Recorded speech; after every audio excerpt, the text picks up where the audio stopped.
Perseteruan antara Teddy Pardiana dan keluarga besar Sule terkait harta peninggalan almarhumah Lina Jubaidah kini bukan sekedar bumbu pemberitaan media, melainkan telah memasuki ranah hukum yang kompleks. Di tengah saling klaim dan sindiran yang kian memanas, publik pun bertanya-tanya, bagaimanakah kedudukan hukum yang sebenarnya dalam kemelut ini? Menanggapi fenomena tersebut, praktisi hukum kenamaan Deolipa Yumara memberikan sudut pandang objektif yang membedah polemik ini dari kacamata aturan perundang-undangan di Indonesia. Menurut Deolipa, perkara warisan bukanlah soal siapa yang paling vokal di media, melainkan soal prosedur, pembuktian aset, dan yang terpenting, perlindungan hak anak-anak yang ditinggalkan. Dalam analisisnya, Deolipa menyoroti celah-celah krusial mulai dari status harta gonogini masa lalu, hingga posisi hukum anak bungsu, bintang yang seringkali luput dari perhatian. Berikut adalah 5 poin analisis hukum mendalam dari Deolipa Yumara, versi Cumi Top 5.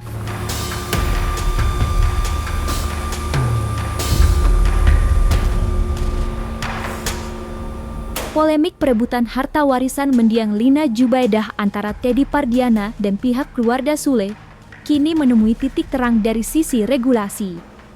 Di tengah desakan Teddy yang menuntut haknya atas sejumlah aset, praktisi hukum Deolipa Yumara hadir memberikan peringatan keras bahwa hukum memiliki rel yang tidak bisa dilompati begitu saja. Menurut Deolipa, sengketa ini tidak sesederhana meminta bagian lalu selesai. Ada tatanan hukum yang harus dipatuhi agar tuntutan tersebut tidak menjadi sia-sia di hadapan hakim. Ia menegaskan bahwa posisi Teddy saat ini dianggap lemah secara formil karena adanya tahapan krusial yang diabaikan. Melalui pembedahan prosedur ini, Deolipa Yumara ingin meluruskan persepsi publik agar tidak terjebak dalam opini yang simpang siur, melainkan berfokus pada fakta hukum yang berlaku di Indonesia. Ya, jadi pada umumnya gugatan itu berkisar pada 2 hal. Yang pertama ini gugatan mengenai kewarisan ya. Pertama gugatan mengenai penetapan ahli waris. Yang kedua gugatan mengenai harta pembagian warisan setelah ada penetapan ahli waris. Pasti kita pengen mengedepankan ekspresi, mengedepankan estetika. jelas tadi mendengarkan. Gugatan pertama ini yang harus dijalankan terlebih dahulu untuk menentukan siapa ahli warisnya. Nah, kasusnya ini kan siapa ini? Teddy ini mewakili anaknya dari Lina juga ya, anak bersama mereka sebagai wali menggugat adanya penetapan ahli waris, begitu. Jadi ini dulu yang dijalankan. Nanti setelah diputus gugatan penetapan ahli waris, ketahuan ahli warisnya seperti apa, baru masuk ke fase kedua, gugatan kedua mengenai gugatan terhadap harta yang menjadi warisan. Begitu, hartanya apa aja digugatlah. Kalau memang dalam fase pertama setelah penetapan ahli waris belum juga dipecah nih mengenai harta-harta warisan ini berdasarkan penetapan ahli waris. Jadi digugatlah mengenai gugatan pembagian harta warisan.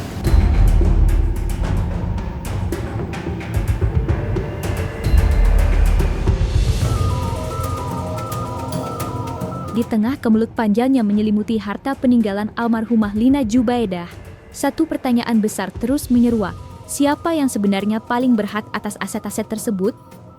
Saat dua belah pihak, Teddy Pardiana dan keluarga besar Sule, saling melontarkan argumen, praktisi hukum Deolipa Yumara memberikan opini yang sangat mendasar dan menjunjung tinggi nilai kemanusiaan sekaligus keadilan hukum. Bagi Deolipa, kunci penyelesaian konflik ini bukanlah pada ego orang dewasa yang bertikai, melainkan pada pemenuhan hak-hak anak. Ia secara tegas menyatakan bahwa garis keturunan tidak bisa dihapus oleh sejarah pernikahan yang berbeda. Seluruh anak yang lahir dari rahim almarhumah Lina memiliki derajat yang sama di mata hukum sebagai ahli waris utama.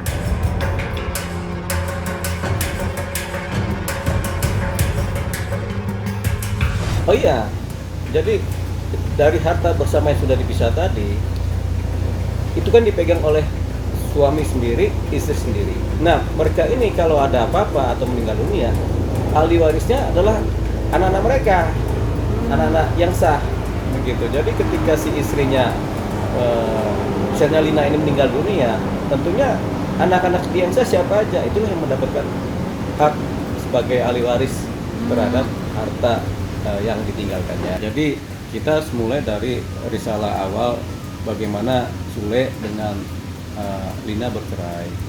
Ketika mereka bercerai, kemudian sudah dibagi hartanya masing-masing. Artinya urusan pembagian harta sudah selesai. Begitu.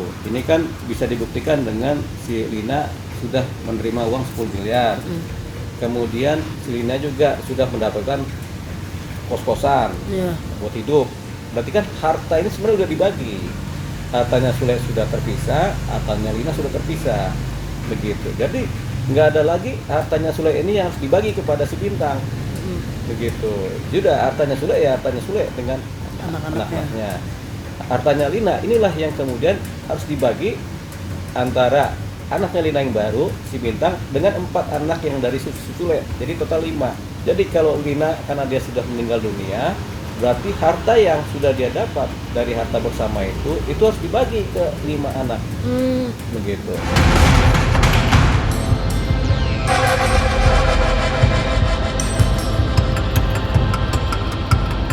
Sebagai anak dari pernikahan almarhumah Lina Jubaidah dan Teddy Pardiana, posisi Bintang seringkali menjadi pusat perdebatan. Apakah ia berhak atas kekayaan yang ditinggalkan sang ibu, ataukah ia tersisih karena latar belakang konflik yang ada?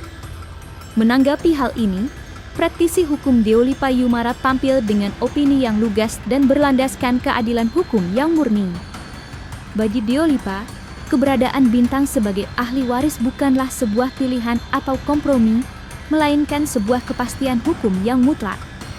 Deolipa menilai bahwa mengabaikan hak Bintang sama saja dengan mengabaikan hukum itu sendiri.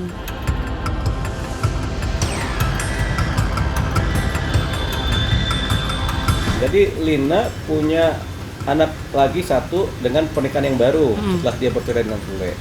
Nah, anak ini namanya Bintang. Bintang ini punya hak terhadap harta yang ditinggalkan dari Lina, begitu. Ibunya kan, jadi Bintang ini punya hak juga.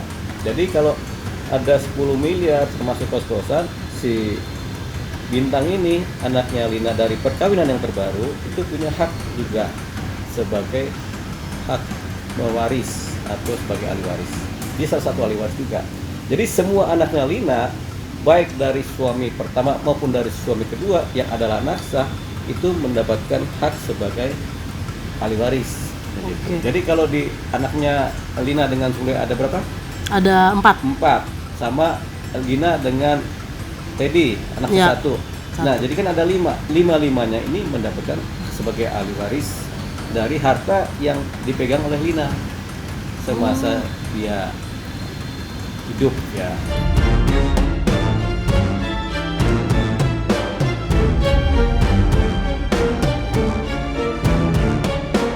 Persoalan warisan almarhumah Lina Jubaidah kini memasuki babak baru yang lebih teknis dan mendalam. Salah satu isu paling krusial yang muncul ke permukaan adalah mengenai asal-usul harta yang menjadi objek sengketa antara Teddy Pardiana dan keluarga besar Sule. Dalam kemelut ini, praktisi hukum Deolipa Yumara memberikan catatan kritis yang menjadi kunci bagi penyelesaian yang adil.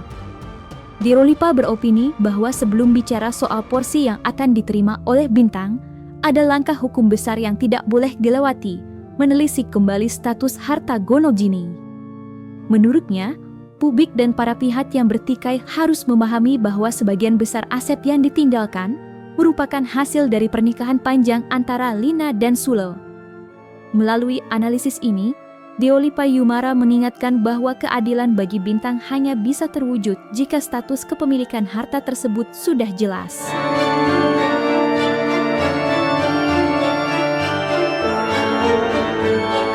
Jadi begini, ketika seorang atau satu suami istri sebuah keluarga di mana suami istri ini kemudian bercerai, cerai hidup ya. Jadi sepatutnya harta gonogini atau harta bersama yang didapatkan itu langsung juga dibagi begitu. Jadi harta si para pihak ini yang bersama ini atau bersama ini langsung dibagi. Ketika bercerai dibagilah, separuh punya istri, separuh punya suami. Jadi masing-masing mendapatkan 50%. Dari itu mereka pegang begitu hartanya. Nah, persoalannya seringkali ketika cerai itu meninggalkan sisa itu, mengenai harta bersama itu tidak dibagi, sehingga ketika salah satunya kawin lagi menimbulkan persoalan. Jadi sebaiknya dibagi dulu tuh. Nah, kita nggak tahu apa yang terjadi di perceraiannya antara Sule dengan siapa? Dengan Lina itu, apakah ketika bercerai selanjutnya dibagilah harta bersama itu atau belum gitu. Kalau belum, itu harus kemudian diatur ulang pembagiannya mengikuti pola yang sudah ada, yaitu 50% hartanya Sule, 50% adalah hartanya si Lina begitu. Pembagian dari harta bersama yang mereka dapatkan selama masa pernikahan mereka. Nah, itu harta tampaknya itu harta gono gini deh. Jadi ketika para pihak sepakat, dari harta bersama itulah dibagi itu. Jadi memang ada kesepakatan pemisahan harta, pembagian harta itu yang langsung dibagi. Jadi ketika si Lina sudah mendapatkan harta itu, yaitu dianggap berarti itulah harta bersama yang dibagi. Karena Lina kan tidak kemudian meminta lagi kan terhadap harta bersama yang baru kan. Jadi dengan dia terima itu dan dia tidak kemudian menggugat perdata terhadap harta lainnya, berarti itulah harta bersama yang sudah dibagi. Artinya Lina mendapatkan harta bersama, kos-kosan, nilai uang 10 miliar, gas, selesai.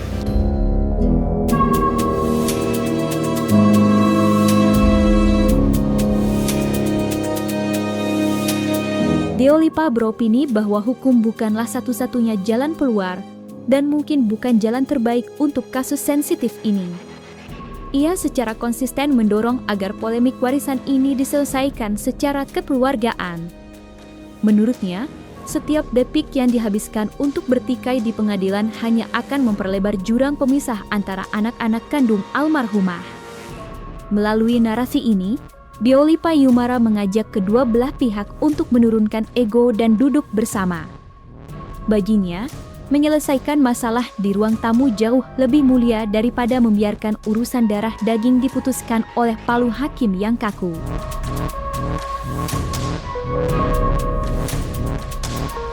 Sebenarnya asalkan ada kesepakatan di antara keluarga dengan keikhlasan dan sepakati secara bersama, ini selesai, nggak perlu ada gugatan.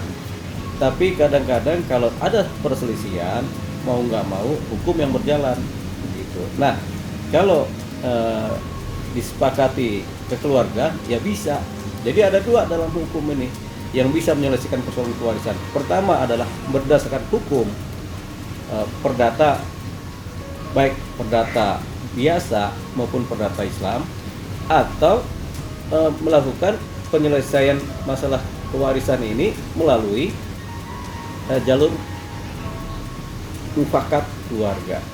Mufakat keluarga ini asal ada keikhlasan, ada kesesuaian, ada kebersamaan, ada kesepakatan, itu selesai tanpa perlu jalur hukumnya, tanpa perlu mengikuti kaidah hukum. Jadi misalnya begini, ada satu aset harta warisan di mana suami istri meninggal. Harta ini kan jatuh kepada anaknya ada 5 misalnya. Tapi ke-5 anaknya sepakat semua harta diserahkan kepada anak bungsu. Mereka tanda tangan semua. Itu secara hukum agama agak berbeda. Secara hukum perdata berbeda. Tapi secara hukum keluarga mereka itu sah asalkan semua pihak ikhlas. Begitu. Jadi boleh itu. Ketika mereka semua sepakat udah sah, ya sudah diserahkanlah. Gitu, dengan tanda tangan masing-masing, dengan keikhlasan masing-masing.